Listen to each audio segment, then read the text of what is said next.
Hello. Okay, so this live is not going to be long. This is definitely going to go to my unlisted playlist. I did make that playlist. It does not have all of the videos that are unlisted on this channel, just because there are hundreds of videos on my channel and I couldn't do it. But it does have a few.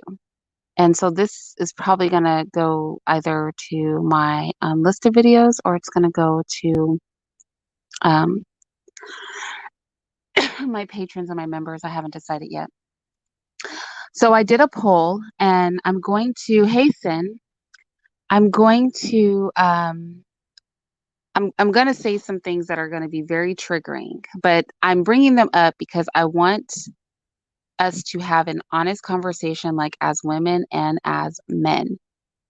And so, here we go. Do men currently operate in a leadership position, a dominating position, a merciful position, or a weak position over women? And on the poll, I said that I felt that they operated from a merciful and a weak position. And I want to go into why. And a lot of people said, oh, it depends on like the category of men you're talking about. It depends on this or that. I really don't think so. And I'm going to tell you why. I was literally talking to one of my patrons about this like 5 minutes before this live started. And I think most men are operating from either a merciful position when they deal with women or a weak position when they deal with women. And I'm going to tell you why. A lot of times we have the illusion as women that we can assert ourselves, and it is a complete illusion. A lot of times in the real world, right? We will engage a man in ways that are wholly unsafe to our person because we know that there is a check and a balance. We know that men check and balance each other. We know that men are reared to not exert actual dominance over us. And be clear that dominance and leadership are different. Dominance is when somebody makes you do something, they make you do it. Leadership is when people guide you. Mercy is when somebody can snatch you up and dominate you, but they choose to not do that. Right? And weakness is when a person feels powerless against you. So a lot of people are like, well, I don't know what you mean, I don't know what you mean by that and things like that. Um, that's what I meant by that. And let us be clear that most men operate from a weak or a merciful position. And this is why I say that. In any given situation, when we talk about submission, and the question of men and women submitting to men, the first thing as women we have to realize is that most men can make you submit to them, like in a very literal term. In literal terms, most men don't have to give you the option of submission. It does not even have to be an option that's on the table. For most of us women, most of the men we encounter, and for sure if there's two or more of them, there doesn't have to be an option to submit to them. They can actually make us do whatever they want us to do. We really cannot stop them. We can't. We can't. I don't want to hear about weapons and all this. Look, I guarantee you, if a gender war, like a real gender war, broke out today, the women, we're going to lose. We simply just don't have the muscle. We do not have the emotional prowess. We just do not have that collectively if an actual gender war broke out, we know who's going to reign supreme. So we have the illusion, right? We have the illusion of assertion. We have the illusion of assertion. When I was talking to my patron, she was like, yeah, I normally don't talk like this, but, one of my coworkers was speaking to me some kind of way. And she cursed at him and she said, I put him in his place. And I was like, but the thing is, as a woman, we can't really put a man in his place. We can't. Now, there are weak men, right? And we can dominate weak men because they're weak. You know what I'm saying? Like, technically, you could dominate me, but your mind is too weak for you to do so. So I'm going to dominate you. And there's not, most women, when encountering a weak man, it will bring out the worst in her because there's something in us that could, like, just has a revulsion to weakness, right? We'll exploit weakness and like it's the nature of a woman, y'all.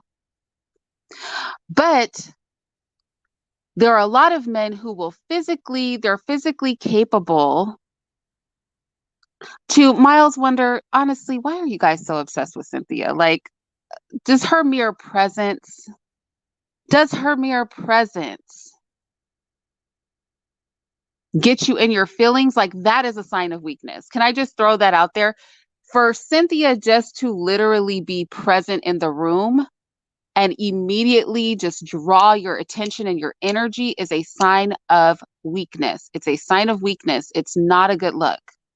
It's not a good look. No woman should have that much power over your mind that you like tick, tick, boom the minute like you see her name. She's not even physically with you. She's not even in a room with you. You just see her avatar and some words. I know you haven't even said anything. Like, y'all, that's really deep. It should never be that deep. Honestly, I would be ashamed for like typed words on a screen and an avatar, not even a moving face or picture, but like just a picture of somebody to trigger me that much. But I'm going to get back on track. Men have the ability to physically control us. It would behoove women to not ever try to go to war with men as a sex. That would be stupid of us. Because the only thing that protects us as women is that there are some men who are about our protection, period. When you go out in your, club clothing and your little skirts and stuff like that, why do you not get raped in the streets? It's because men know that other men will check and balance them. I'm going to bring this to the Black community and then I'm going to widen it up, right? But right now we're talking in generalities. The thing that controls men is other men.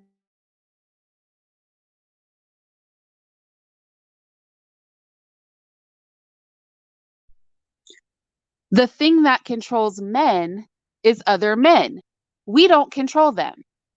The thing that stops a man, because a lot of times we ask silly questions as women, like I'm not even gonna lie. Sometimes we ask silly questions. We say things like, or we make silly statements like, I'm not going to submit to XYZ. Do you know that even us having the ability to choose to submit or not submit is a choice that men give us? Because honestly, men could go totally barbaric on us and just be like, no, bitch, you're going to submit, period. Absolutely, you're going to submit. And I dare you to stop me from making you to submit. Even the option that we have to choose which man we're going to submit to, because in a barbaric world, a man would just bash another man's face in and take his women and move on about his business, and you'll just be submitting to the next dude. Like if men fully operated, because a lot of times we treat men like they're whole barbarians out here. If men were really barbarians, that is a world no woman would want to live in. No, none of us would want to live in that world. Let's keep it real. And on some level, women, we know that we're vulnerable. Like if we're honest, we know that we're vulnerable. So when we talk about what is the purpose of having conversations to do reconciliation between the sexes, it is because it is in our benefit. It benefits us for all men to not start acting crazy, because the craziest of men are the ones who are obsessing in their minds over the fact that they know that they can dominate you. Those are the craziest of men. I have a MGTOW video where I had to literally turn the comments off because the threats of violence against me, the ideation that one day men would totally rule the world without mercy toward women, I mean, I had men saying, you're going to be one of the first ones to get raped. Let men lift their protection and see how safe you stay. Do you know that there are crazy men out here that recognize that? That recognize that if there are not men around to protect us, that they could have carte blanche to do whatever they wanted to us, and they are foaming at the mouth waiting for that day. But I think we don't recognize that there are merciful men, probably who are concerned about the safety of their own women, who have created a society where they don't allow other men to run amok. Now, let me talk about the Black community. When we talk about the Black community specifically, when we talk about the Black community specifically, and whether Black men have the ability to make Black women submit to them, the answer is quite simple. Physically, a Black man can make any Black woman submit to him. I mean, there might be some exceptions. You know, there's some little tiny dudes out here, and a big girl might give you a run for your money. But on the average, any man can make any woman submit to him. Even a small dude is often way stronger than a woman that's a little bit bigger than him. So why don't Black men have the ability to simply exert their power? Because there's another man who will punish them if they do. So Black women have the ability to not submit to the man who doesn't have the ultimate authority to decide how much influence they can have over them. Right? A woman doesn't have to submit to a man that another man can check. Right? We don't have to. I don't have to listen to you. You can't make me. And if you try to make me, there's another man who's going to put you in your place. It's a very circular sort of thing, is it not? Because at the end of the day, every power that we have as women is afforded to us as men. That is something that I was saying yesterday. Every power we have as women is afforded to us as men. And it is the mercy of men that prevents us from really being drug all through the planet.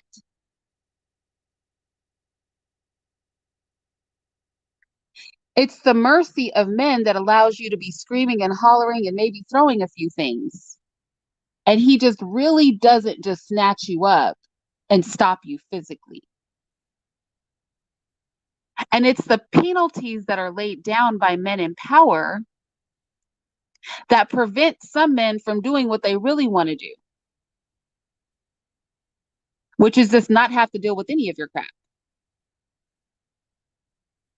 And just remind you of the power dynamic. But here's the thing, men, you cannot begrudge women because you don't have the societal power to dictate the terms under which your dominance or your leadership can be enacted over them. And so in the current climate, the name of the game would be leadership, right? And when we talk about leadership, if you don't have the power to decide how your dominance would be exerted, then the only thing that you've really got is to get into a woman's head, get into her mind, dig your little fingers into her heart, and get her to listen to you. And that would be leadership. Leadership is something that's done without force. Dominance is the act of not giving somebody mercy. And the reality is Black men don't have the liberty to not to do anything other than lead. They cannot be dominant because dominance requires you being able to move how you want to move. And until you dominate the ultimate authority, you can never dominate us. You can only lead. Because the woman you try to dominate can pick up the phone and call those boys, and then the man will dominate you. So what is my point in this? Number one, women, don't be in a delusion. This is going to be a very short live, y'all. Number one, women, don't be in delusion. Any options we have to choose to listen or not listen to men, men are giving us those options. They could easily take them away. So we don't want to move too funny as women, because if enough men get sick of us, then they'll simply remove the checks and balances that they've put in place to control each other. And then it's going to be game on, and we cannot win. As a collective, women, we can't win. That's the reality. So it would behoove us to work with the men whose minds are still level headed, so that if for nothing else, they will keep in check those men who are actually crazy and waiting for the opportunity for the chains to be taken off of their desires. That's one angle of it. But then men, especially in the Black community, where our men have the least power on the planet, you cannot be angry at a woman because you're not able to exert your dominance over her, because you can be corrected by another man or penalized by another man because you are not capable of moving freely throughout the world. You're not capable of handling your women in your community any way that you want because somebody has power over you. But that's not our fault, because a woman is a woman, right? A woman is a woman. And the man that has the least amount of power is really not in a position to be angry at a woman for exploiting a system that is enforced by somebody that has more power than you. So you have to be the boss to actually be the boss. All that Black men can do is lead, which means that you have to come with a different approach. Aggression is not going to work because you can't follow through on your aggression like that, not without punishment, because there are men there to punish you. So since you can't follow through with full dominance, then that means that you have to lead. And leadership is not about being abrasive and aggressive. When you can't follow through with the abrasion and aggression in mass, you can't. In mass, in significant numbers, men cannot do that. Not in our community, because you have an authority over you that is capable of punishing you. So until you maneuver your way into a position where somebody cannot punish you for choosing to lead the way you want to lead, then that, or choosing to dominate the way you want to dominate, then that means that you have to be, your mental has to be there. Because as women, do you not know how to get into a woman's head? Do you not know how to get into her heart? Do you not know how to lead?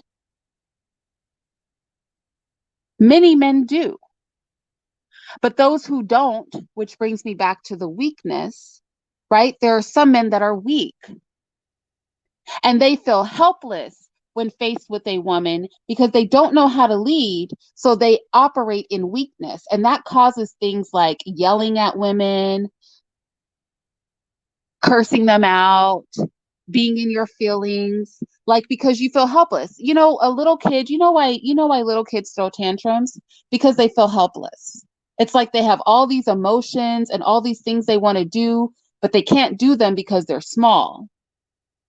So they just throw a fit, right? So just like women have to be realistic about the fact that our option to submit or not submit is an option that men give us. And men don't have to give us the option to not submit to them. Men could just be like, no, you guys are going to submit, period.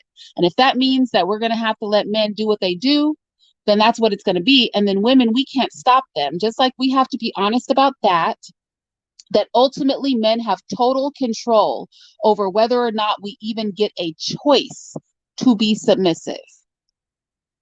Men have to be honest about the fact that as long as you are not at the top of the totem pole of men, you will never have full dominance over your women.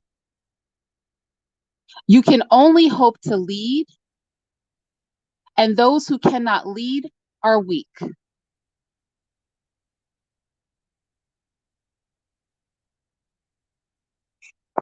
What do I mean about women exploiting the system? This is what I mean by women exploiting the system. So if I have a man,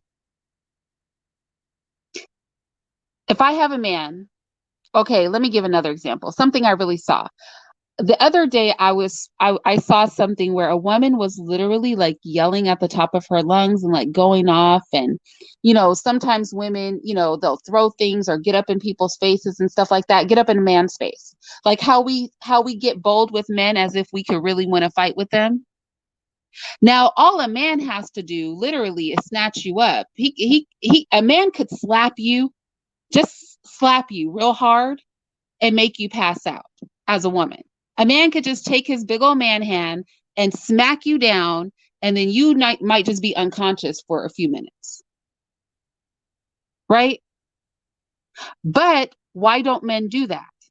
Because you can pick up the phone and exploit the system and call the police and be like, this man just dominated me, come get him, right? So you don't have to submit to him, and you feel comfortable, like as women, many of us feel comfortable being aggressive with men because we know that the man can't really put us in check the way he might put us in check if there was not a system to protect us. So it gives us a false sense of power, because in reality, a man could make you listen to him. Like, a man can make us listen to him. He doesn't have to have a conversation with us. He doesn't have to reason with us. These are things men do because they're merciful or weak, one or the other. He's either being merciful to you or he's just plain weak. Like, some men couldn't get a woman to do anything no matter what they did because they're just weak.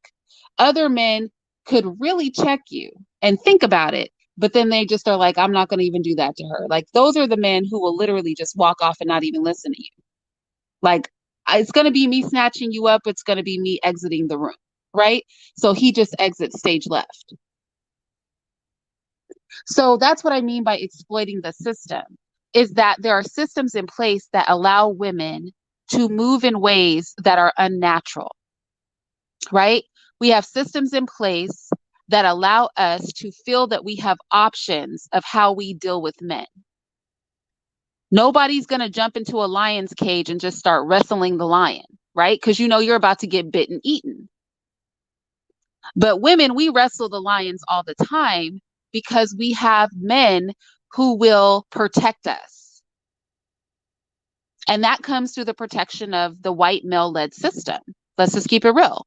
The ultimate protection for us comes from the white male-led system. Black men tend to get very frustrated with their women because their women have the option to not listen. We have the option to not listen to you guys. Why do we have the option? Because you don't have the ultimate authority over what kind of discipline and ramifications for putting us in our place we'll have. And since you don't have ultimate authority over the type of discipline or guidance a woman can be given, your women have options to do whatever they want. And a lot of Black men are angry at Black women because we have options. But that's not a woman's going to be a woman. If you want to limit our ability to be unruly or to choose to or not to be submissive to you, then you need to remove the man that's making the decision about how you're able to exert your manhood. Not be angry at Black women.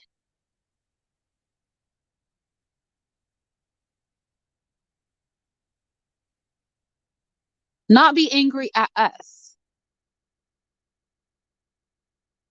And a lot of men are angry at women because of the check factor that other men have over them.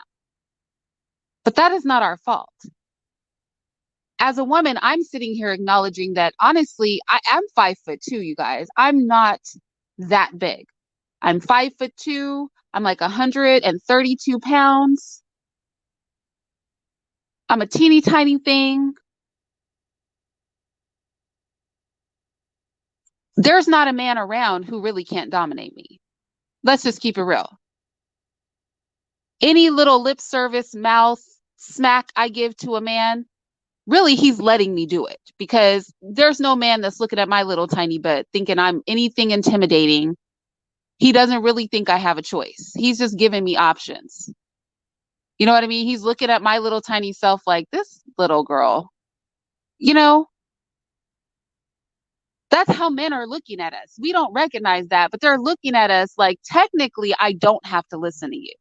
Technically, I don't have to be bothered with this. But technically, you do because somebody has power over you and they can stop you from putting me in check. So technically, you do have to take it. And that builds animosity, I think, in our men to know that you don't really have to put up with something, but being pushed against a wall where you kind of have to put up with it because there's a man who has a jail to put you in, it really constrains your ability to be dominant. But that is not Black women's fault. That's not our fault.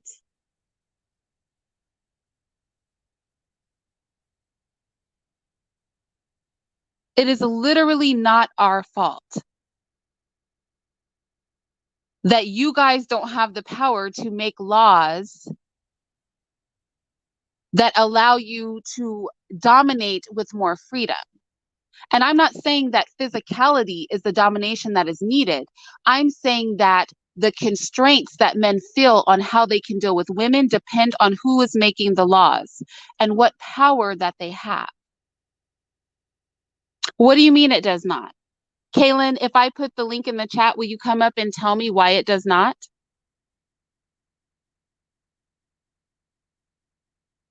Well, then come up. Let me put it in the chat. Tell me where the lie is. What have I said that's untrue? What have I said that's untrue?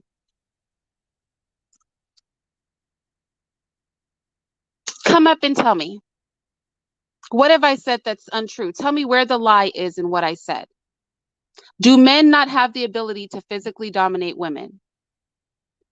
Do men not have to sit and listen to a woman behave any way that she wants to behave? Is there, or did I tell a lie? Are there any lies told there? What is it that prevents men from moving however they want to move with womankind? Is it not laws and regulations that are put in place by other men? Do not those laws and regulations that are put in place by other men, do you have freedom? Or you have the freedom to do, you have the freedom to do, you have the freedom to do what the law allows you to do. Let's be clear. You don't have freedom to do whatever you want, not without repercussions. Now, you could do whatever you want, but there's consequences to your actions. So you don't have ultimate freedom. That's not true. And you know that it's not true. That's why we slow down when we see a police officer on the highway, because you don't have freedom. You follow the rules. You have freedom within constraints of what the people who have power over society say you can and cannot do. You have freedom within constraints. What you do in your household is ultimately decided by somebody that can put you in a jail cell if you do something within your household that they don't approve of. So, I mean, you have freedom within constraints. A hamster in a cage, he can go and eat out of his, food bowl. A hamster in a cage can go drink out of his water container. A hamster in a cage can go run through his little wheel. A hamster in a cage can go run through the tunnels, right? But if he tries to escape the cage, there's an owner to put him back in there. No, no, no, you're not free to run the house. You're free to do what you want to do within constraints. Where is the lie? I encourage somebody to come up and tell me where the lie is. Freedom is following the rules? Is it? Well, in that case, then slaves were free. If freedom is following the rules, then all of the slaves who did not rebel were truly free. They were free. If freedom is following the rules, then what went on in the concentration camps when they were doing that work? That's freedom. If freedom is following the rules, then every prisoner in jail who follows the rules is free. If all that freedom is following the rules, I could think of a lot of people who don't look free to me that are technically free as long as they're following the rules. Do you follow what I'm saying? Like, well, we're not talking about following God's rules. I'm talking about man's rules. And we know that there is a difference. Nobody's talking about not having self-control. Having self-control is very different from somebody else controlling you, right? Self-control is, I could do it to you, but I'm not going to do it to you. Somebody else controlling you is telling you you're not going to do it. That's the difference. Hello, questions. Hello, Annalicia. Hello, can you hear me? I can hear you. So my point of contention, or where you and I think where you and I deviate, is when you say a man can dominate you, drag you, and get you to submit, and you exploit him or the system by calling the police. So I'm going to disagree, because abuse in any form, there are consequences. That's the way that we conduct ourselves. But who gives the consequences? It doesn't matter. No, I'm asking, right, but I'm asking, like, in this current day, I'm not saying that abuse is right. I'm saying, who gives the consequences? And I'm telling you that every action has a reaction. And no, that that's reaction, fine, but whatever who, your consequences. when a man abuses a woman, who gives the consequences? Right. Who are going to be the people that are normally going to give the consequences? Other men, right? Right. Is it mostly other men? It could be men in your family. It could be police officers, which are mostly men. It could be laws that are in place that are created by men, right? Okay, but all of that. So wait. Respect. Wait, all I'm saying is irrelevant. All I'm saying that every action has a reaction. It's very, so the fact that very a black relevant. Man can't abuse us and dominate us, I think that you're confusing the word we're exploiting him, or he's simply, I mean, he's facing and dealing with the consequences of his actions, because abuse of any kind is not okay. And we see that. No. I think you're thinking from a moral standpoint. I'm not saying if abuse is right or wrong. What I am saying is the freedom women have to choose to submit or not submit is given to them by men. Period. Because a man can really do whatever he wants to a woman, but the thing that stops him is other men putting checks and balances in place. But that's not exploiting him, and you can't separate morality. No. But well, take the word exploit. Take the word exploit. Take the word exploit out of it, because it has a negative connotation to you. Exploiting just means to use something. Exploiting just means to use something to your advantage. It's not a negative or a positive word. But if the word exploit is the point of contention, but it's advantageous for anyone to receive consequences. It's advantageous for the person who is doing the negative action to get a negative response. But hold on. I'm not questioning that. I'm saying that the reason women have the option to submit or not submit to men, because men can make any woman submit. The reason we have an option is because men are merciful. Wait, let me finish. The reason we have the option to choose submission or not is because there are men who will not allow other men to fully dominate us. Not because we really have an option, but because men give us the option. Okay, so now I think it's a semantics game, and I don't want to be divisive. Well, it's not a semantics game. It's literally just the facts, right? Every action has a reaction. There are consequences to our actions. But the only person that can give consequences, regardless of who's imposing the consequence. No. But it does matter. It does matter, Annalicia. Let me ask you something. Annalicia, I'm not talking morals. We can agree that abuse is wrong. I'm saying that if men refuse to give out consequences, to other men for dominating women in any way they saw fit, who would check them? Are we going to do it Okay, but as women? Irene, how No, much just I'm just validity at does just it that one pose? question. Are No, we I'm capable gonna if answer. men I'm gonna stop? answer. But how much Okay, go validity ahead. does it pose? Because we're not living in the Stone Ages. We're not living in a time where dominance was you. We're not like we're not. But none of That's not that the year matters. that I'm we're just in. asking you if men It does chose matter. The to not question doesn't correct matter each because of the other. year that we're in. Well, That's what I'm I'm telling you. telling you why it doesn't. I'm telling you why it doesn't matter that we're not in a stone age, because if men choose to no longer stop each other from doing whatever they want to women, my question to you is: if men don't check each other, who will check them? Can we check them as women? Do you think that's possible? Do we have the strength collectively So, as women so to you, check so, the so you, collective of men? Just yes or no. Do we physically have the strength to do that? Are we men capable of doing that? men Right are now, physically if hold all on men were like, we're hold on, let me done answer your question. protecting you, Men ladies, are we're physically not going to stronger than stop. women. Yes, men are physically stronger Okay, than women. okay, I can great. speak to that. I'm not disputing that. I came up here Okay, and I told you that the there's no validity to these questions being posed and these scenarios being posed because it's 2021 and there are consequences for your actions, and if no, you men give, whoa. There aren't consequences. Let's use our words that because they matter. Men give consequences for men's actions. right That's all it is.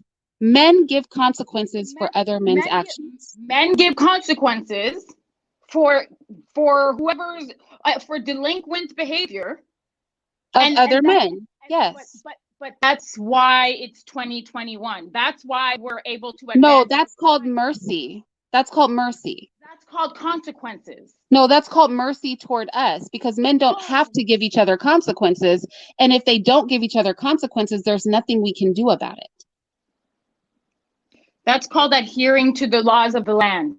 That men That's what it's created. called. It's called That if men you are created. going to be if you but why did they create them? Because they're merciful, because they choose to protect us. So you think that you think it's an active choice. You don't think that Yeah, you don't think it I don't benefits think them in any way. men don't have to create laws that allow women choices. We know this because they used to not do that. So no, men don't have to create laws that allow women choices. Men don't have to create laws that prevent your husband from giving you corporal punishment. Men don't have to create laws to prevent any man from dominating the women in his family the way he sees fit. Men don't have to do that. We know this historically. They don't have to do this. So any options that us as women have are provided to us by men, which is why it would behoove us to not make men our enemy as a collective. And it would behoove men, because you're focused on the woman side of it, but don't forget what I said about the men, right? I said then men, specifically if we bring it down to the Black community, cannot be angry at women for having choices. We have the choice to not listen. We have the choice to not stay in abusive situations. We have those choices, right, to be non-submissive. We can choose that because there's an authority over the men in our community that constrains their level of domination over us, so that they should not be angry with us as women for simply using the structures put in place by those dominant over them. So I know that the woman side of it's triggering, but also listen to what I said about the men. Like they can't be in their feelings because this is the way that it is. Do you know what I mean? So it's your argument, or I guess your question, is more focused around the physical elements that allow one party or the other to superimpose whatever they want to impose on the more submissive uh, society. Yeah, I mean, because at the end of the day, that's what it comes down to, right? Because if I talk to a person, if I try to reason with a person and they still won't do what I want them to do, like the way that I can definitely make them do what I want them to do is with violence, right? And so if I know, like, let's say as a person, that nobody's going to stop somebody from dominating me violently, then I'm more likely to listen to them, right? Because I don't want to be hurt and I know nobody's about to save me. So even though that's very a barbaric way of thinking, right? it's still the reality. And that's also, if we think about it, how the powers that be got their power. Isn't that how they started? With barbarianism, with violence. And once it was established how violent they were willing to be, now everybody follows the laws. Everybody follows the laws as they see fit. Police officers carry a gun because ultimately, if nothing else will stop you, violence will stop you, right? So that may not be, palatable from us from a moral standpoint, but it doesn't change that it's a reality. Do you know what I mean? I understand what you're saying, but for me, because morality is entrenched in the foundations and the fabric of society, it's hard for me to compartmentalize the argument or your position. Well, Kaylin, you have to come up if you want to talk about. I mean, well, Kaylin, come on now. At the end of the day, even God's going to be violent. What are you saying right now? God ordered violence many times. So let's not say that God is all peaceful like that, because that's not how things end. Things don't end peaceful, not even in the Bible. Um, Questions? Hi, Hi, Irene. How are you doing?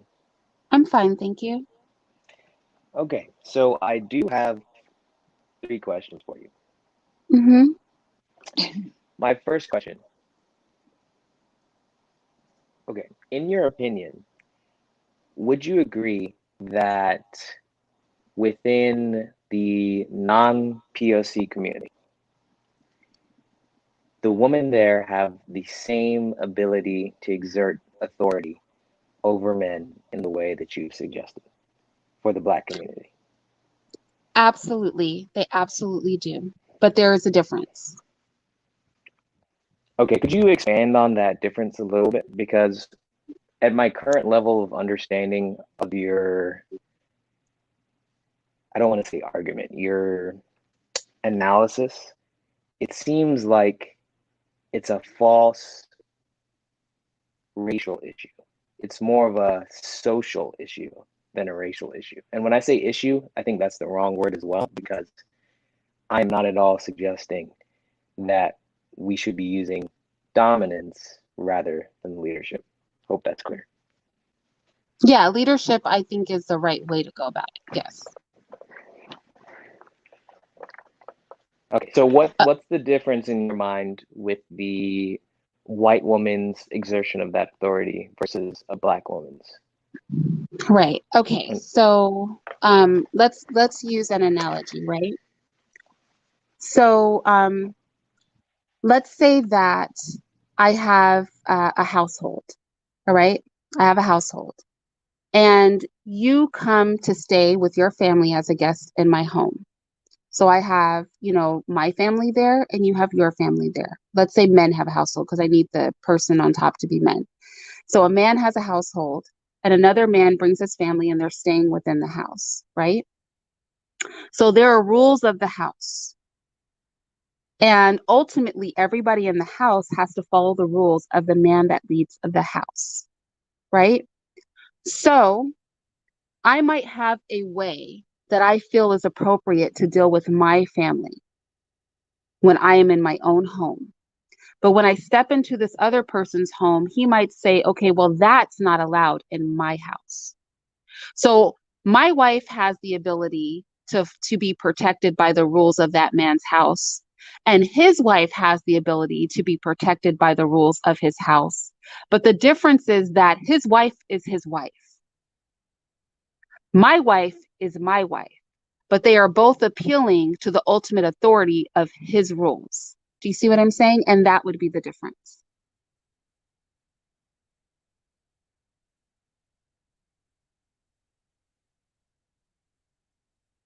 Does that make sense?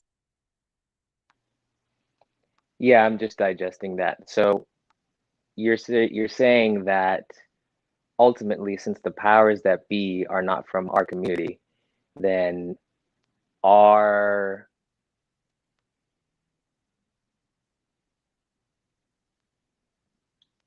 our action. Hmm, Now, this is what I'll say. In a perfect world, it wouldn't matter, right? In a hmm. perfect world, it wouldn't matter. because authority is authority and we're all, let's say, American, right? Mm-hmm. But because divisions have been made Mm-hmm.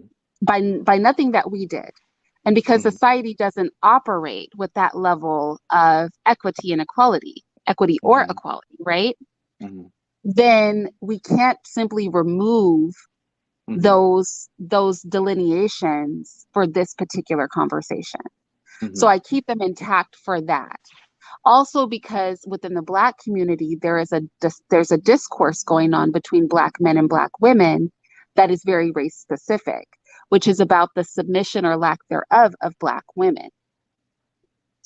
Uh, So my approach to engaging in the conversation is, number one, to honor the parameters of the conversation, right? mhm.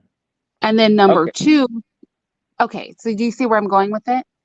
Yeah, I think you're pointing out the subconscious awareness between both parties, black men, black women, that there is a higher authority. So it makes the action of, let's say, a black man in the situation um, less authentic because there's this awareness that there is a higher power than our own community's power.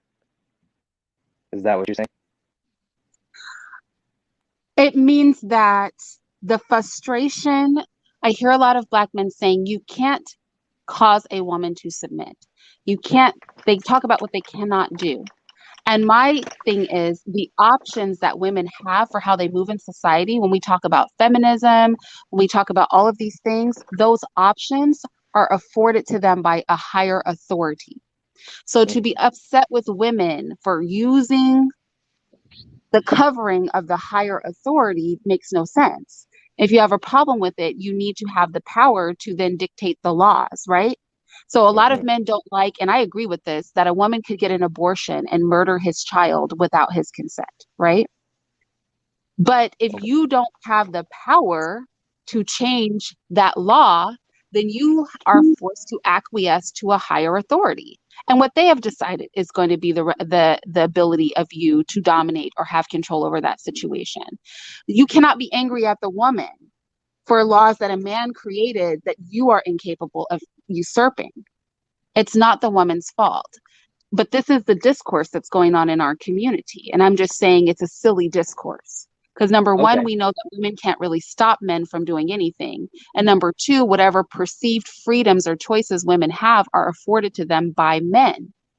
If they're not being afforded to you by you as Black men, then we know that they're being afforded by the majority of the population that has power, to the tune of what are over like around 75% representation, which are white men. Okay. I think I can see where you're coming from with that. So it sort of leads to a hypothetical question that I have, which was question number two.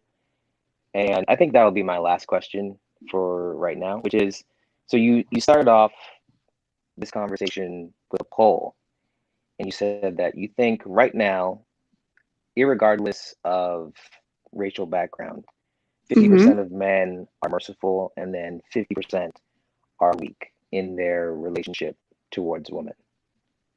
Mm-hmm. So let's say that the authority that is being imposed upon the Black community currently in this society was removed. What do you think that split change, or what do you think that split would look like for the Black community? If the authority like that has constraints on it were Yes. removed, Yeah. So in that case, I think Black men wouldn't really put up with anything from Black women. But I don't think men in general would put up with half as much as they would put up with if there weren't constraints on them. I think women also would not press it as much. Their behavior would change because they would know they wouldn't have the liberty to move as recklessly as we often do. So if male authority was unhinged, unchained, then women would for sure move differently because we would know that the result of our actions would be very different. And so we'd have to be more practical about our interactions with the opposite sex. It would also change the type of men that we choose, right? We would definitely choose different types of partners. So Now, Irene, can I interject here? please.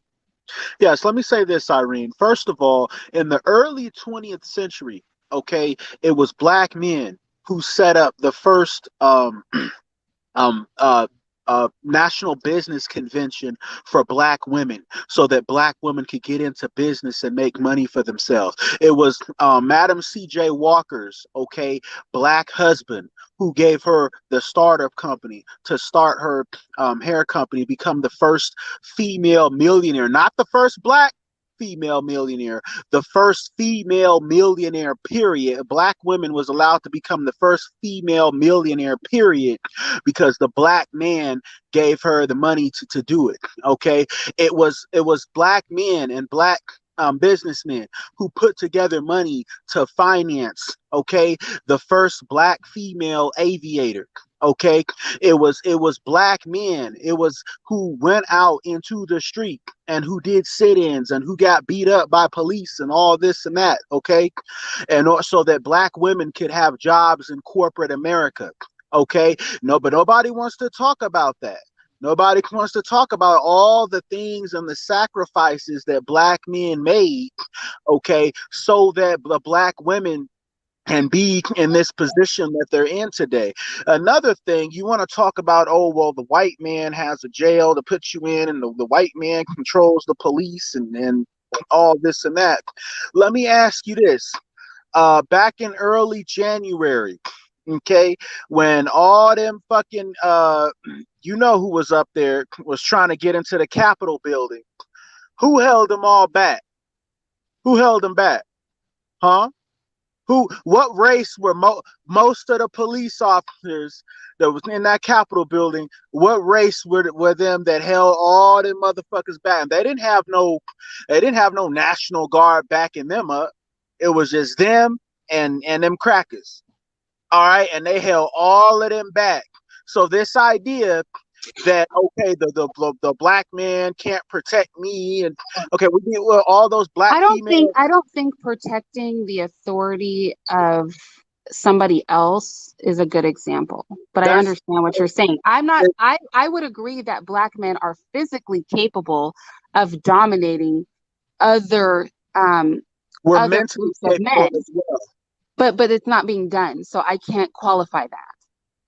Right? It's not being done. Even in the example you gave, it was about the protection of somebody else's authority, not the No, it assertion was of, about of your own authority. So all that the I'm not saying that to mean any disrespect. I'm just saying that we can agree that physically, yes, but we cannot give credit for something that is not actually being executed or has not been executed successfully. So okay. until that happens, I think we have to, with fairness, leave the second part of that off.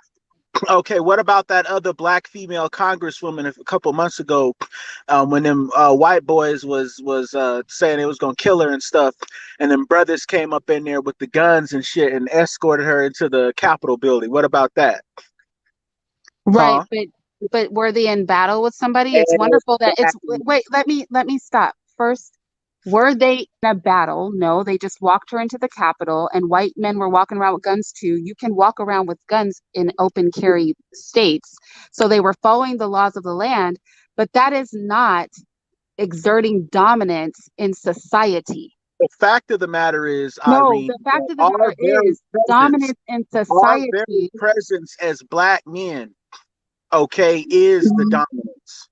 Okay, Our then the fact that where do you we're see there, that a demonstrated? lot of Where people do you don't. see black men having power over a city or a state in Atlanta America? has a black mayor. Okay, that's not. Oh goodness. Let me think. There's Atlanta plenty of is full other of cities and gay towns black where men black though. So men I are think that's made. a really poor example. Okay, well, I said Atlanta. Stonecrest, Georgia, is another example. They have a dope ass black mayor. Okay. So wait, but that's not, but that mayor is enacting another group's laws, is he not? That's not ultimate power and authority. That's So you're not. saying So when you're doing, if I hire a general manager, okay, the manager is the manager, but he's the manager over my store. He's not in charge. He's there to exact my will, And right? without the manager, your store wouldn't function. But it's still my store, though. Yeah, but if you don't Well, have people that can properly manage your store, you're not going to be in business for very long. Right, but it's my store. Do you follow what I'm saying? Yeah, but that store needs managers, it needs employees, it needs a whole cast of Who people work to for function. me and listen to me and do what I tell them to do. Yeah, but you also have to take into account everything that's going on, and you have to be able to make split-second decisions and think on your feet. If you make bad decisions For about a me and business, my benefit at my store. yeah, but you're also benefiting all the other people that work in that store. You're benefiting me, and I am compensating you for your benefit to me, Yeah, and if you're compensating me, I'm benefiting as well. for benefiting me. And you're also benefiting me too. It ain't you ain't the only Yeah, one that's I'm making money. I'm rewarding you for being a benefit to me. That's what payment and compensation is for. You've done something that benefits me, and so I'm compensating Okay. you for So you're benefiting saying me. that the black mayor in Stonecrest, Georgia, you're saying that the Is city the general council, manager of you're another man's store. you're saying that, hold on, you're saying that um the city council and the mayor can't pass city ordinances in their city? I'm saying he's the general manager of another man's store. A mayor is not a manager. A mayor That's is an literally, elected they are official. literal general manager. That's literally the mayor's job. General managers manage We need over to take a into account, small Irene. area. Okay, no, I know the argument you're trying to make. You're trying to make that, okay, America is the white man's USA America. Is it Okay, not? Is it not? so Who has the most listen control to here? this, Irene. Listen to this. Um, Who designed Washington D.C.? Who laid out the street grid of Washington D.C.? Do you know? if I have a contractor build my house, it's still my house. I don't care. If No. I hire an architect to design my Washington building, it's D.C. still my building. Washington D.C. was laid out by For a black man them. who was a For Freemason, them. Benjamin Banneker. Go look him up. He was a Freemason. But who did he He do it made the for? He whole didn't do it street for us. grid He did in it for Washington, them. D.C. He was a brilliant black man, and he was an architect. I'm not saying he's not a He was a brilliant black man. brilliant black I'm man. saying, listen, So to say, I'm well, not, this is other wait a man's house. second. No, it's not. It's Can I, our shit. can I ask you something? I'm pained that you don't understand my point. If I hire an architect to design my house, it is still my house. That doesn't mean the architect is not talented. It means his talented was used for me. If an architect designs his own house, then his talent is used for him. Do you First of see all, the difference? it's not the same. Hiring is, we're not talking about hiring an architect. Okay. We're talking about You don't see black the difference. men And I want you to who see the difference were because it's the U.S. difference. citizens that participated in the foundation of their nation. That's what we're talking about. They're not. These weren't simply outside contractors that just came in. It wasn't like he was some contractor that they just If a hired. contractor lives in my city, he's not an outside contractor. He lives in my city, but it's still my house. Exactly. How come So, you don't under so how come you if don't black understand? man How come you designed, don't if a black man designed Washington D.C., he's not an outsider. He's a part of that whole system. That okay. I'll agree he was a part of the system. I'll agree with that. But maybe not in the same way that you mean. Irene. No, I'm just saying, why don't you see the difference between being an architect for another man's house versus being an architect for your Okay, own house? whose other man's house is? Let me ask you the question. What Who's is the this greater other man? benefit? No, What let is me the ask you greater something. benefit? Who is this other man that you're talking about? Who is it? What's his name? Is that a real question? Yeah, who is this other man? If you talk about something, there's this other Any man. man that's not you. Okay, so there's a lot of men that aren't me. There's a lot Yeah, of other black men that aren't right. me. There's a lot of Right. Asian So men that aren't if me. you A do lot a of job, Hispanic if white you men that okay, aren't me. yeah, so let's talk about it. If you do a job, if you do a job and the work that you do goes paying another person's But you're work. breaking up, Irene. Wait, Fix your audio. You're breaking up. Fix your audio. can you hear me? No, go back to what it was originally. You sound like you're far Wait, but away. are you able to hear me clearly or I can hear you, but you got to get a little closer to the mic or something. no? Okay, 1 second.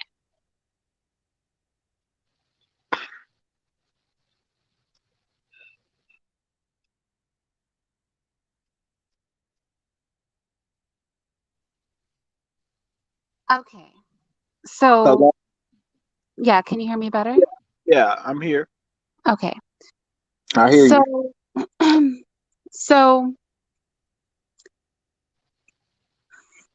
I just maybe it might not be possible for me to get you to see my point. If you're working, right, and you live in a house, and that the name on the mortgage is not yours, but you're working and you're contributing to that house, and that the money you're contributing goes to paying the mortgage on that house, but your name's not on the mortgage. Is that different from having your own house and paying your own mortgage, or is that equivalent to you? Okay, first of all, America is our house. We pay taxes. So the taxes is the mortgage. So So do this is you run our anything in house. your house? Okay, so I have a house, This Yeah. seems right? like an unproductive conversation because there's willful ignorance on the part of the other party. No, but she's saying that there's this other man out there, and who are you talking? You're saying like some higher power. I mean, who you talking? Are you talking about Buddha or Allah or who you talking about? I'm Do Who is sorry, we this live in other? Irene. Can I Western, interject? do we live in the Western world? Do we live in Yes, the Western world? we live in the Western And world. okay, do you know the definition of the Western world? Yeah, I know that it Okay, was well then that heavily answers your influenced. question. That No, answers I your know that it was question. Nicole, heavily what were you going to influenced say? by Egypt. I know that. No, no. All I want to know is if you know what the I'm Western sorry. world means, then that answers the question right there. And Nicole, go if ahead. you know what Egypt is, it Uh, also answers the question. Yes, uh, can Nicole speak and then Ed, would you mind? I'm sorry. Nicole, what were you going to say? N- No, you're fine. I was just trying to bring the conversation back to topic because I just personally felt that he was derailing it beyond belief. Like question said, it's willful ignorance. You gave 15 examples and he just didn't want to understand. And I get it, but I just felt like that's unnecessary I understand. for what we're trying to discuss. I The only understand. thing I wanted to say is I do 100% agree with you. It is a very tough pill to swallow and it's very hard to hear, but I do agree and you are correct. And I was going to give just one example, especially for just other people in the chat or, people who may disagree. One of the big um, things that you were saying of how men dish out consequences to other men is specifically in the cases of law enforcement and sexual assault. It does not take a rocket science or that much research or digging to just talk to women who've been assaulted to understand that a majority of the time men go unpunished for sexual assault because what happens is women take their assault to the police and it ends there. So those men, because like you said earlier, mostly men have are in law enforcement. They have the authority to pursue this case or not. And majority of the time they don't. So those are men actively choosing not to hold other men accountable. And what can we do about it? Nothing. The women just have to go to therapy and deal with it. That's a really harsh reality to live in, to accept. I'm not gonna lie. I was Yeah, but also it's true. concerned about the word. Maybe for myself, I don't understand submission. My understanding of submission is that it's just respect. So Well, I heard beating black women. I got triggered, and then I made the correlation between submission. I just thought it was respect, which black well, women I think naturally do when they're in a loving relationship with their man, anyways. If he's providing and protecting and yada yada yada. well, I think submission can be forced or it can be given, right? So it depends on if you're forced into submission or if you're giving submission willingly, right? So we're going to give it one way or the other. Do you give it willingly? Then that means acquiescing and putting your will aside for the other person's will. you can be forced to do that, or you can do that willingly. Ed, I want to let Ed just speak, and Alicia, before you get back into it, and then we can talk about what Simone said, because I really want to talk about what you said, Simone. Ed, what were you going to say? And thank you for waiting. I apologize. Hey, how's everybody doing? Guess I would like to address the conversation being had. Is it being had from the philosophical aspect or the practical aspect? Because that changes my viewpoint on what's being said. So I asked that first, Irene. Can you repeat that? I apologize. The aspect in which you're attacking the subject matter, is it from the philosophical aspect or from a practical aspect? I mean, I think that it goes both ways. Obviously, it's philosophical, literally speaking, right? In some ways, but I think practicality, I think it comes from a practical aspect too, because we've actually seen society ordered that way, right? Without the constraints there. So I think we know that it can be practical. Like, this is a real thing that can happen, but it's philosophical because that's not how society operates currently with regard to constraints being removed.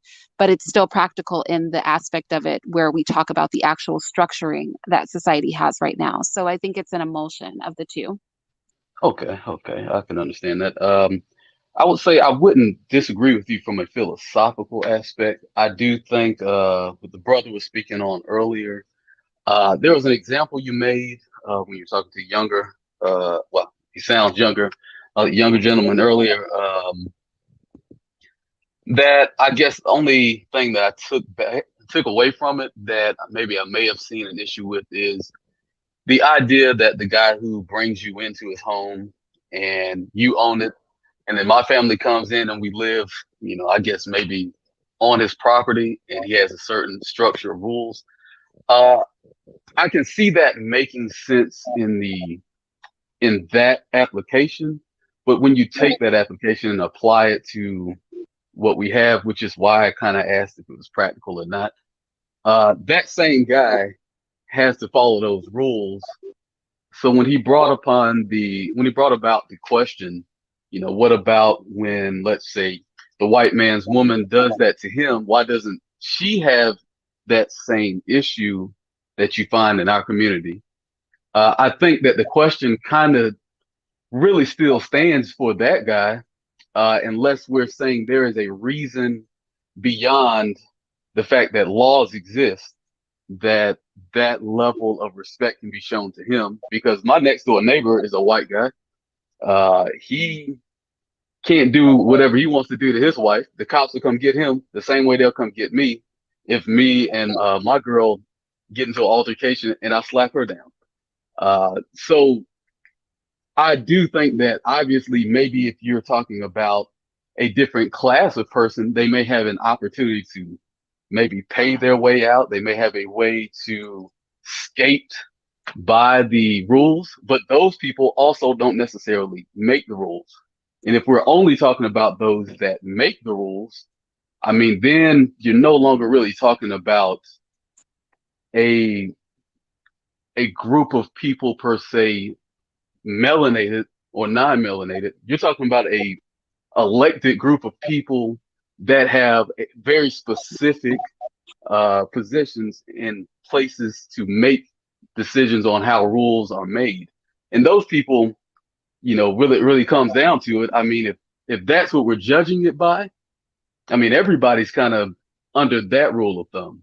Now, I do understand that there is obviously here in America, there is a application that is given to some that isn't, necessarily given to everybody else, as January 6th pretty much showed us. But nonetheless, I do think when we're talking about even philosophically, if we are under that rule of thumb of somebody else's rule, I should say, then that should still apply to our racial counterparts because they too are also under that rule. So how do you delineate the difference between those two? So I think my short answer would be that um, What is the demographic that represents those who establish the laws in the Western world? There are I three key mean, components, mhm. I mean, normally the rich right? or the Wealthy. powerful, or well, I guess that's pretty much Yeah, kind of the they're same. wealthy, they're Hmm. male, And right? mostly, yes. And they're white. That's the demographic that holds power in the Western world. Is that correct? Yes, for the most part. Yeah, I mean, But that's literally for the most part, right? In the yeah. Western world, which are and when we define the Western world, we know that that means countries that that have been conquered by Europe. That is literally the definition of the Western world. Then Indeed. you have the wealthy European male elite are going to be are going to have the dominant hand in the creation of laws in that society. Now, I agree that everybody in the society falls under those laws, even though they're not equally applied, right? Hmm. And we know historically they're not equally applied in the Western world. We've seen this everywhere, right? From apartheid to the 10 to 100 crack penalization laws to the implementation of the broken windows theory, right? To redlining. Like, so we know that these things are not equally applied. But there is a very specific demographic of power in the Western world. And it's defined by the individual men who have conquered that world. So obviously, since they define what is the Western world, even saying the Western world is their term, right? When you live in Indeed. the Western world, you're dominated by the people who conquered that society, and they are the ones who have the most power. There's a wonderful paper to go to what Simone was saying because it kind of ties into what you were saying, and it's called Social Revolutions, Their Causes, Patterns, and Phases. I'm going to put the link to it in the chat.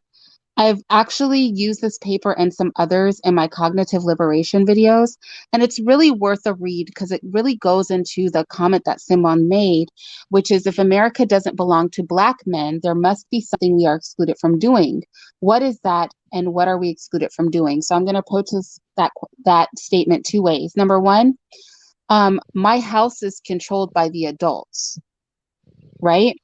The children can eat in the house, they can bathe in the house, they can use the bathrooms, they can use all the rooms of the house, but they don't control the house.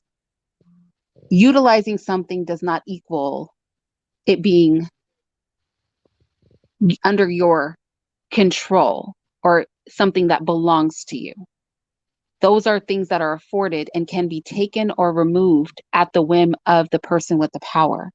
So I don't think we should equate not being excluded from a benefit to having something belong to you. Like I might let somebody use my car and you can drive the car, you can put gas in the car, you can turn on the radio in the car, you can choose to eat fast food in the car, right? You can use the car in all the ways that I can, but my car doesn't belong to you, right? Also, I want to add this level to it. In the paper that I put, which I really strongly advise that you guys read because it's such an insightful paper, it goes through white people and how they have analyzed the times that they have been overthrown and what caused them to be overthrown and how they have developed systems and different theories of how they could keep populations in check. And this also goes to Simon's point.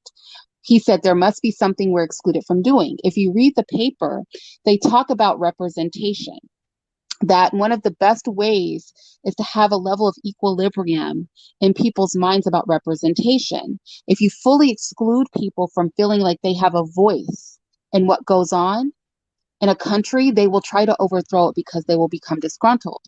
So what some of them realized is that if you give people a small amount of representation, not enough to change the status quo, right? Not enough to actually affect systems and change the blueprint that you've laid for your society, but enough so that they feel that they are involved and have a voice and even allow them little wins, right? That is something that quells revolution. I really strongly suggest you guys read that paper. And what you should really take from it is to look further into the various individuals who did research on the various revolutions where governments and societies and kingdoms were overthrown, because they have done something that we haven't, which is studied when they've lost, right? And ascertained what they could do different from that study. And now they implement social policies. Because remember, we live in the Western world, and Europeans have been overthrown many times, right? They've been overthrown many times. And because they've been overthrown many times, they have learned how to quell revolution. They've gotten really good at it, because you got to think about their history and how many times their own people have come after their leadership. So they've really tweaked their approach to leadership in the Western world. And it's an All right. approach that works quite well because it keeps people satiated, and feeling kind of like Simone does, which is, I can be involved in systems. Potentially, I see myself represented, so I feel invested. And that's actually very intentional. You guys should read the paper. It's a really good paper. I think that that makes a lot of sense. I guess not to step on your toes. Go ahead. Uh, the thing is, what we're talking about is really interpersonal interactions and not as much, I guess you could say the laws really dictate what you can do interpersonally.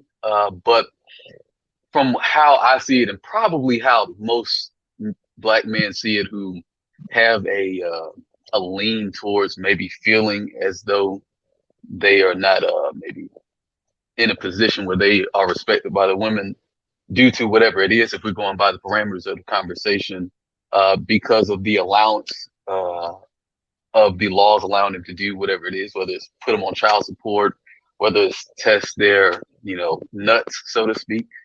Uh, what I guess my question for you really is because it doesn't seem to answer the question as to, obviously, I am not a white man versus a white man and his wife, but if it all goes to the greatest authority is the lawmaker, right? The greatest authority is the king, if we're Right. talking about any other place. So I'm going to give reverence to what the king says over my husband because he's always going to be the lead. Uh, I guess maybe the question, maybe a lot of people want to ask, or probably have in their mind, is, well, if there's an excuse for, let's say, my woman who is black to use that against me, why is it that we don't see that as much? Why is the tear not as much when interpersonally on a regular, societal level, she has that same ability to use against her man. Every man that is white is not the lawmaker. Everybody's not the king. Uh, there are, there is a king, there is an establishment, there's a government that guides us with laws that everybody has to follow. But is there something deeper there than just the idea that, oh, I can get away with it, so I'm gonna do it. But for some reason, many other groups aren't gonna do it, and they got the same laws. I think that that is kind of where the maybe even the question that I guess the guy was getting to earlier, that I felt that was the point he was trying to make, because simply dictating that there is an authority above, I guess the man in the situation. Well, that goes for a Mexican guy, that goes for an Asian guy, that goes for a white guy, any other Right. guy in But America, but but they did don't you hear? typically Irene, have may I that. interject? Did you? Yeah. Just let me just bring to his remembrance. Do you remember what I said to him earlier when he brought that up? I said, I may or may not have. I was cutting in yeah. and out. So what I said, just to bring it to your remembrance, was I said that um, at the end of the day, when we talk about this, as men, as a sex, regardless of race, have the ability to put their will down on women if they want, right? And it's the Indeed. mercy of men that they don't do that because they have the ability to be an ultimate authority over us and give us no options. I said within the Black community, there is a microcosm of a discussion happening, right? that specifically is speaking of relationships of Black men and Black women. So Okay. that I posed the question largely, and then I brought it to a micro level because that is a dialogue going in within our community. So I then further constrained the conversation to the dialogue we're having amongst each other. Okay, Okay. can I, I just want understand. can I say something really quickly? Because that's what I was that's where my confusion came from. Because I think I was in my mind, I'm like, okay, is this a cause and effect? Is this a correlative outcome? How much does morality have to do with it? Like that's where the disconnect for me was. And then the whole Yeah, submission, because I really thought that submission, my understanding of submission is it's respect, right? Like total respect. Is that the wrong definition? How is it defined? yeah, like I said, submission isn't about respect always, right? Somebody can gain submission without having the respect of somebody. Submission is just your acquiescence to another person's will. Now, if you do that willingly because of respect, that's one thing, but you can gain submission from somebody. Slavery is a great example of that without anybody respecting you, right?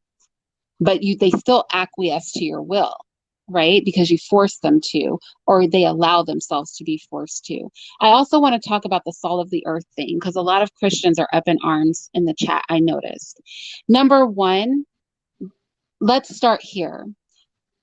The salt of the earth, there's no salt of the earth represented in the elite class. They just don't exist. I highly doubt there's any actual Christians that are participating in these shenanigans. Second of all, it would behoove those who are Christian to vibe with what I'm saying. Now, all that I am saying is that men have ultimate authority over women, and any sort of freedoms women have are given to them by men, period.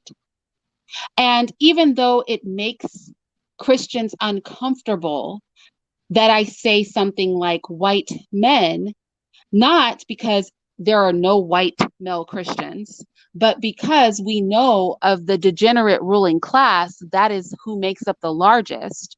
So when I say white men, it's no different than me saying Hittite or Amorite, right? It's no different, right? Because if a group has a certain behavior and then I identify the group by the name that they've given themselves, and I say, when we look at the crooked ruling class that is doing X, Y, and Z, this is the group that's doing it, that's not a reason to get into your feelings. That's nothing. Second of all, if we were unhappy with laws such as abortion laws, if we are happy or unhappy with laws such as promotion of homosexuality, then we do have to have discussions about the replacement of power. Now, from a Christian perspective, a lot of us recognize it's a futile point. People aren't going to get with the program, and everything's going to go to hell in a handbasket. But we don't stop making the point. And nothing was said here that is incorrect. Men do have ultimate authority to do whatever they want over a woman. We know that even within the Bible, that there was the purchase and sale and control of women, right? Overarching control of women, the full submission of women. And we know that the freedoms that are afforded to women are afforded to them by men, even in scripture. So I really just don't see what the problem is with what I'm saying from any angle. From an atheistic angle, from a Christian angle, it's literally the way of nature. It is the way that we were designed. And to state that Irene, is not problematic. And to also state that the limitations that are put on that natural design are put in place by those with the ultimate authority, and that the lower down the totem pole you are, the less you are able to move without those constraints, that's not problematic either. It's just facts. It's just complete and total facts. And as far as people being in their feelings, because I said that men can exert physical authority over a woman, I didn't say men should exert physical authority over a woman. I said they could. They have the option.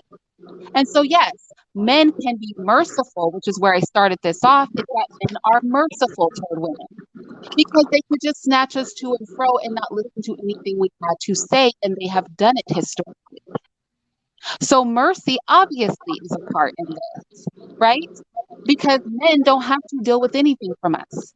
They are physically in a position where if we choose not to listen to them, they can make us listen, whether we want to or not.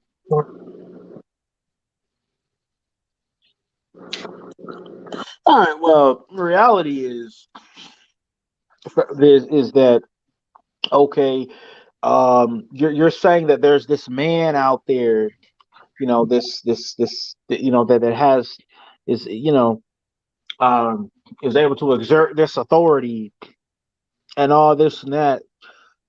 Okay. So if they're able to exert all that authority, how come they couldn't take over the Capitol building? Do you Huh? think they were? I don't even know what you're talking about. Do you think they were trying? They were in there taking selfies and wearing Viking Yeah. costumes. Do you think Okay. that How was a how serious come how attempt to come take they it over? didn't take control of the government and get up in there and enforce their will? They were And in there taking selfies and wearing Viking costumes. Do you think that was a serious attempt to overthrow the government? Really? they But were they also had to They zip were ties get and out literally of the stuff taking building. and selfies. automatic weapons. They were in there taking selfies and wearing Viking costumes. And Okay. what a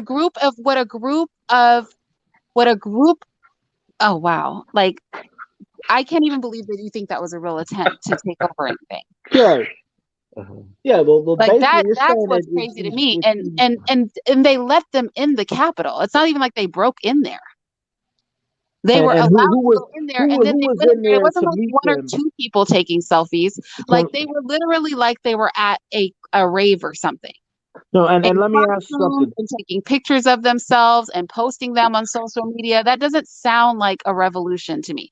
That just No, let me sounds ask you like something, Irene. a Who bunch was of in weirdos there? doing something weird. Who was in there to meet them when they got up in there? Who was there?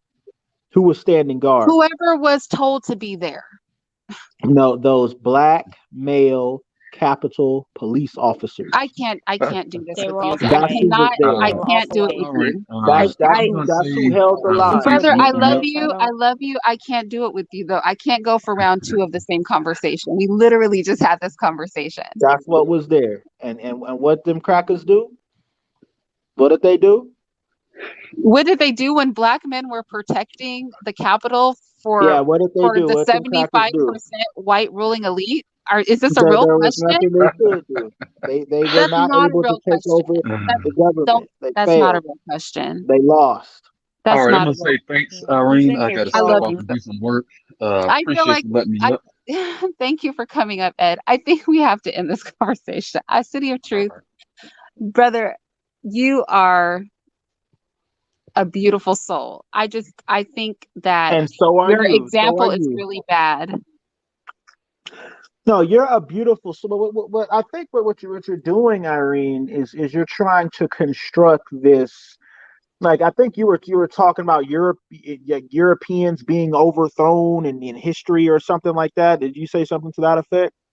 I said I encourage you guys to read a paper called Social Revolutions, Their Causes, Patterns, and Behaviors, where it goes over a bunch of historians and socio-political thinkers who have analyzed the revolutions and the times that nations have been overthrown, mostly Eurasian nations specifically. I think they also looked at Cuba, have been Okay. overthrown, and they talked about why those populations engaged in revolution and how they could prevent that from happening again, the kind of policies they would put into place to kind of quell people's desire to see socio-political revolution. So I So advise you now guys let me read that ask you. paper, and let me put it in the chat again because I really advise you guys read that paper and research some of the individuals who are mentioned in the paper and read their work because it will be very eye-opening.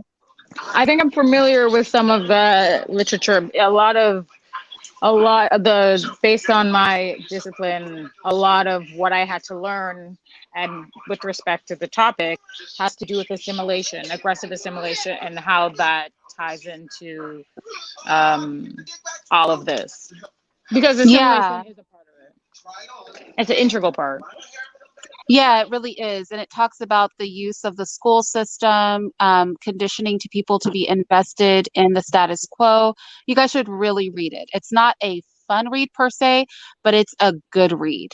Like it will do you a world, it will open your mind to start to look at the world around you very differently when you hear these analyzations from all these people. And if you dip further into the works of the individuals that are mentioned in that paper, I think it will be very eye-opening for a lot of people. And a lot of the arguments and conversations that we hear, and I don't mean arguments like fights, but like positions that people take with regard to these questions, these situations, I think you guys will rethink them. When you read that paper, you're going to be like, oh, snap, like that's the world I'm living in. Like that is what's being implemented now. And it'll make you look at your interaction with society very, very differently. It's just a good starting point. It's not the end all be all, but it's a very comprehensive paper.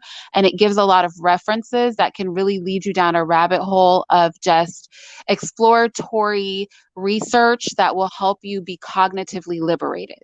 Because I think a big barrier that we have is like our cognitive chains and our mental conditioning being just so deep, and our inability to understand how well thought out our society is and how invested we've been conditioned to be in it, and how we're not able to see control, soft hand control versus hard hand control. It seems like the only control that we are,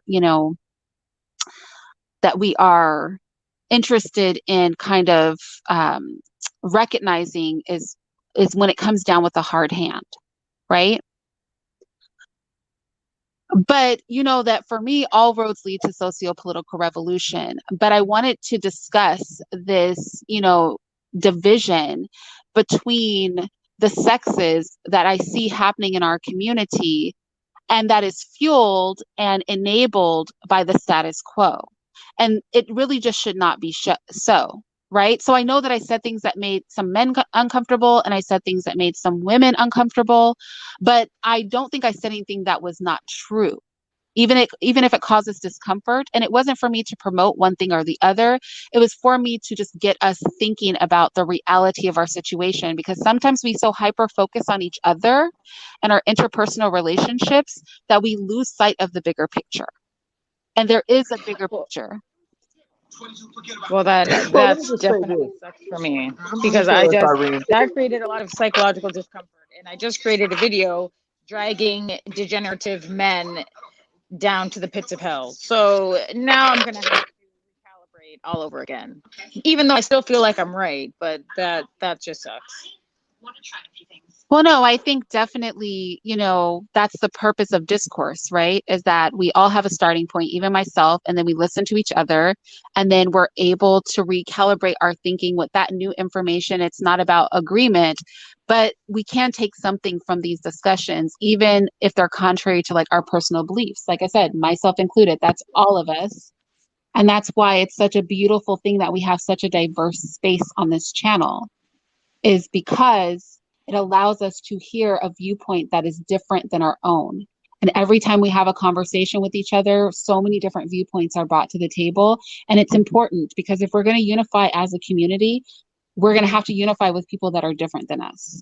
And that's going to be essential.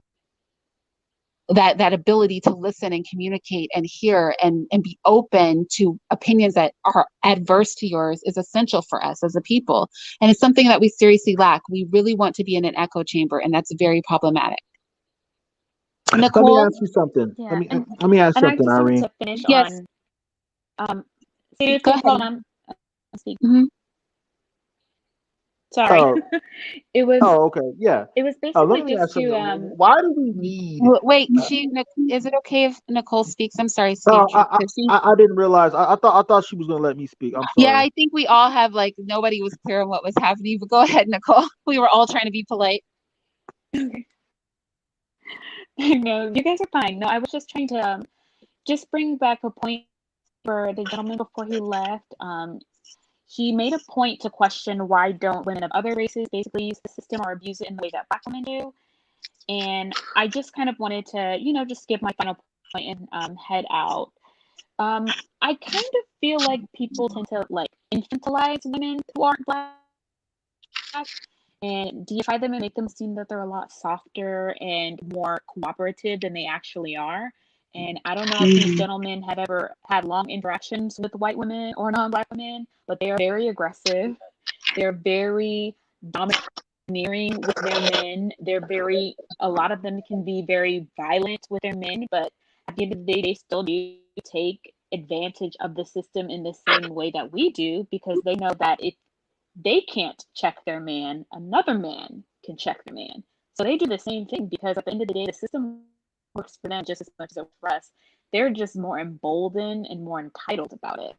And that's just all I wanted to finish on. Like, I don't want this to be like, oh, it's just black women are just disagreeable and aggressive. I'm like, I don't think you've ever done non-black women, because they're a little bit more aggressive than we are, and they get away with it because their image says that they're not. Mm, I think that's a really good point. And also, I think it's important to note that the systems that are in place that give women the level of power that we have and the level of liberty that we have were put in place for their women first. They weren't put in place for any other group of women first. They were put in place for their women first, and then our rights outside of that group piggybacked on what they did for their women. And make no mistake, it was male funded, male backed, and male enabled within their community. And then it was the trickle down effect for everybody else. Everybody else got that liberty, so to speak, following them handing it out in their own community. So I think that cannot go without being said. And obviously, you're always going to benefit most from your system. City of Truth, you were going to say something? Yeah, and my thing is this, Irene. Why is it that black people need um socio like what's the purpose of this socioeconomic revolution and that, like, what's the purpose of all that? The socio-political revolution. Okay, well, Yeah. I'll tell you, in my eyes, there's a lot of degeneracy in society, right? A lot of degeneracy. We see the promotion of homosexuality. We see the degrading of the familial structure. We see the abuse of the school systems to miseducate and cripple our children. We see violence enacted against populations and discrimination happening. We see the lack of return of lands that were taken, with violent force, to those native populations, and the continued abuse of those people. We see agendas being pushed. I don't know if I mentioned this, such as abortion, right? So we have a degenerate culture, and that degenerate culture is enabled by the powers that be. Right. And Okay. unless there is socio-political revolution, which is social revolution and political revolution, we will not see a shift in these things that are problematic in society. Even in this topic today, this enabling of women, right? And masculinization of women, and positioning women, even so, like, has women are being pulled out of the household, right? And being taught to shirk their roles as women, which distresses us. It's stressful for a woman to be taken out of her womanhood, and she acts in ways that we see manifested in society, and then the woman is being blamed when society is the one that is promoting and conditioning women and conditioning men to shirk our natural places. And so, because everybody is moving funny now, everybody is highly dysfunctional and everybody is unhappy. And I'm using everybody as a general term, so please nobody say that I'm personally happy. I'm not being literal, right? I'm speaking in generalities. And so we have to have social and political change. We absolutely do. There's no problem that we can put on the table that plagues society that can be fixed without revolutionary action, both socially and politically. It is necessary. If you point out a problem to me, I can point out to you how the what needs to be done is an overhaul of our social and political systems. And so it's necessary. I think it should go without saying that this is necessary. But it's for us to recognize All it's right, now I'll necessary say and not this to be is afraid that of doing that work, right? To be afraid of doing that good work. Simone okay, well said, I'll say Irene, we this. should stop studying and working. Can you guys still hear me, or do I sound muffled? Now you sound good now, but you were muffled a little bit. but I'm good now. Yeah. Okay. Um, Simone said, Irene, we should stop studying and working hard at our jobs. After all, only so many of us will be allowed to be successful. Um, I would say that I guess he we should wants to be start broke. focusing. Can you guys really hear me? Yeah, we can hear you, but I guess this dude has made this comment. He sounded like he enjoys Okay, being one broke. second. Yeah, well, damn, Irene dropped off, but dude, Simon Landreth. I mean, do you enjoy being broke, man? You enjoy not having any money? So no, This, he's being facetious. Simone is being facetious. Um, what I would say to that is, and this is kind of those of you who are on my Patreon or my membership page know that I talked about this last night, but I'll give you guys a taste of what I said, but I'm not going to go into it like I did there. What I said was this. As Black people, because we are at the bottom of the totem pole, we often don't, oh, we often don't think in the macro, right? So you said we should all stop working hard at our jobs, micro, right? I would say our focus should not be on a job or a house or a car. Our focus should be on the acquisition not of a little bit of land, but of cities and of states and of countries. Our focus should not be on the development of a business, but the development of educational institutions that are widespread. Our focus should not be on I will get a farm or I'm going to grow crops, but our focus should be on creating an agricultural industrial complex, right? So we think in the micro because we're always thinking about building in the ways that it has been taught to us in educational systems. You're supposed to work hard. You're supposed to get a house. You're supposed to pass down generational wealth. But what that means is that you're passing down wealth to your individual families versus us thinking in the macro, which is you are supposed to obtain large swaths of land and countries and dominate the resources in large pieces of earth, right? Dominate the water systems, create massive trade, and that your generational wealth is not about an individual family, but about your cultural legacy. And so, because we think in the micro, and again, I'm not going to go into this as deep as I did on my membership and Patreon page last night, because we think in the micro, our conversations are micro. We don't think in the macro because we are taught to think in a peonic way. By peonic, I mean we're taught to think as peons. And peons, because we think as peons, our responses to being challenged are only able to think in that way. And I don't begrudge myself or anybody else for thinking that way. I'm just saying we must recognize that we do think in a micro level. And in order for us to be a global competitor, right? To compete globally as a people, we have to start thinking in the macro. Everybody is competing at the macro level, and we're having debates about the micro level. And that is very problematic. It is so frustrating for me. In these conversations, like that's a hard thing for me to deal with because I can't impress upon you guys enough how much, you know, how much we really truly need to expand our ideologies to the macro level and to expand our conversations to the macro level, right? We want to talk about dating as individuals or families as individuals, rather talking about having control over systems that do the conditioning, right? When you control the systems that condition people, then you determine to a great extent what people do in their households. When schools changed from teaching abstinence, right? When schools changed from teaching abstinence to teaching safe sex, we saw pregnancy rates among young women and sexually transmitted infection rates go up. When homosexuality started to be promoted as a norm in society, and we saw that coming through all of the propaganda waves on television, on radio and magazines, etc., and we saw fashion brands ran by homosexuals being pumped to the top, we saw an increase in homosexuality, right? So we think at the micro level, I want to control my house, my what's going on with me, right?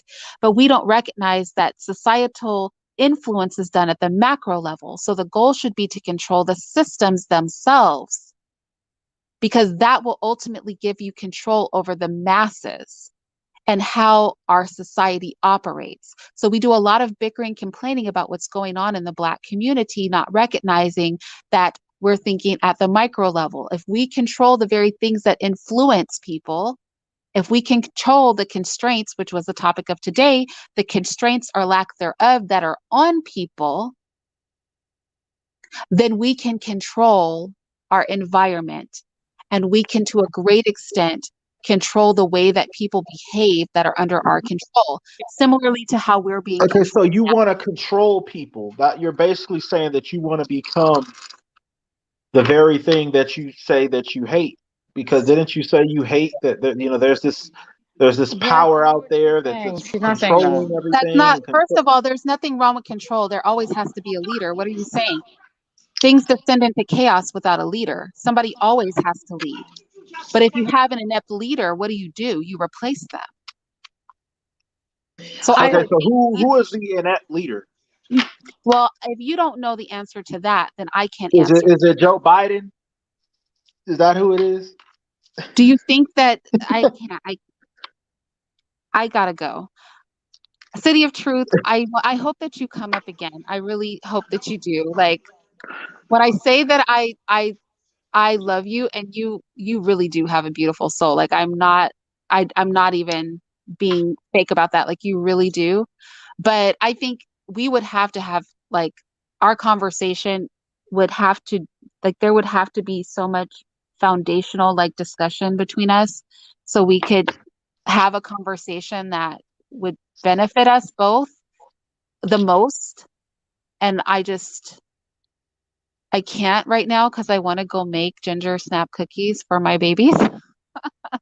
So, Irene, can I ask you one last question? sure. Because now I get now I overstand. But when we're talking about sort of overthrowing or slowly but surely, because obviously it's going to take a while to for any of this to materialize.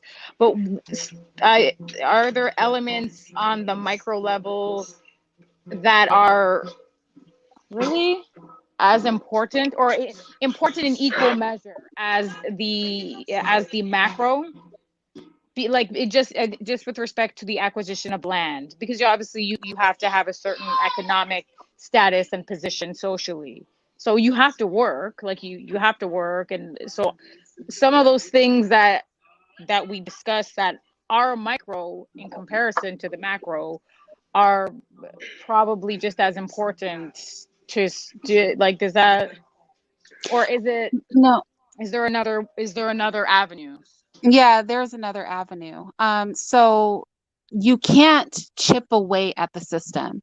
And that's why I was really happy because I've been saying this for a while. That's why I was really happy that GameStop went down. Because see, when you're heavily successful at playing the game, like that's a no-go. That's not how it works. So we've been taught to chip away at the system, right? Because it's something that will never, it's a carrot that will never be caught, right? Nobody's going to actually let you win over them. And GameStop proved that, right? Because they played the game and people play the game the way they were playing it. But they were so successful that institutions that didn't even seem to be related, Reddit and the stock market, right? Why would something on Reddit get shut down because the people on there were winning against the stock market? It showed us that there's no division between the institutions. It's all one beast, right? And it's not meant for you to outsmart the person that designed the game or to beat them. That's not the game. The game is not for them to get beat. And that is what we learned from GameStop, is that they don't want you to win. Even if you play by their rules, they'll change the rules. They started selling people stock, they started shutting stuff down. So it's not designed that way, right? So this is what I'll say. When we look at how massive power is maintained, there is a blueprint that works. And it would behoove us to think that we would ever obtain significant influence or control by engaging in microeconomics. And I guess that would be the only answer I can give in open forum on YouTube. So with that said, I really am going to get out of here because I want to bake some cookies, you guys, for my family. And I also have progress reports to do. Brother Q literally just called me. So he's probably like, yo, sis, where are your progress reports? I already did the ones for my class, but I'm going to finish them. But I did want to take time out to have this conversation. And just to encourage you guys one more time, I'm going to put the paper in the chat. I really encourage you guys just to read this. It is just a good introduction into where my mindset is and the manipulation of us that I've considered when I have these conversations with you guys. And then I also want to encourage you to think at a macro level and not a micro level. And liberate your minds. Like cognitive liberation is really everything.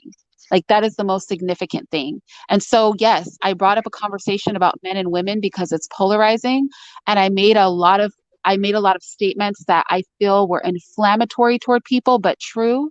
But I did it because all things lead to the same place with me. And anybody that has heard me talk enough knows that everything leads to the same place with me. Any discussion we have, like I only have one purpose. So, please don't ever lose sight of that when I come to the table with a discussion. That like I have my mind is very one track. And so no matter what the discussion is, like ultimately what you should take away from that discussion is that we need to have socio-political change. Like socio-political revolution is something that has to occur for any of your complaints to be properly addressed and any sort of measure that is going to impact society. So with that said, I'm going to shake the spot, y'all. Let me ask one last thing, Irene. Okay. How do you feel about financial Irene, literacy? Like, how do you feel about that as a means of Black people revolutionizing the way that they interact with the economy? I think that financial literacy is very important to teach people, but more importantly, financial literacy on a macro level is important. If you plan to create a monetary system, you have to understand financial literacy, not just like, how do I manage my personal credit, but you have to understand the creation and destruction of money and money as a vehicle for barter and how global systems operate with regard to trade. So I think financial literacy is very relevant, but probably not in the way that you mean. Okay. Yeah, but we agree on that. Because I really stress the importance of financial literacy on my channel. Like that's one of the big things I stress on my channel. So that's one thing we agree with, I guess. I'm sure we agree on more than that. I promise you, City of Truth. And Annalicia, thank you for coming up. I appreciate it. Thank you. Now I have to start over. But my eyes are open, so thank you. No problem. All right, you guys, I'll talk to you guys later. I might post a picture of my delicious cookies, or we might eat them all and you guys never get to see a picture, but I'll talk to y'all later. Don't forget, I also created my unlisted playlist. So if you go to my playlist, I did not put all my unlisted videos on there. I just put a couple fun ones. There's a couple that if y'all don't have them, you just won't have them. But that's where a lot of my videos go. If you don't see them on my channel, I unlist them. And so if you don't have a personal playlist, you will lose them. But sometimes I'll add them to that unlisted playlist because I brought it up and some of you were like, yeah, could you do that? Because if you miss the live, then you just never get to see anything. So I will talk to you guys later.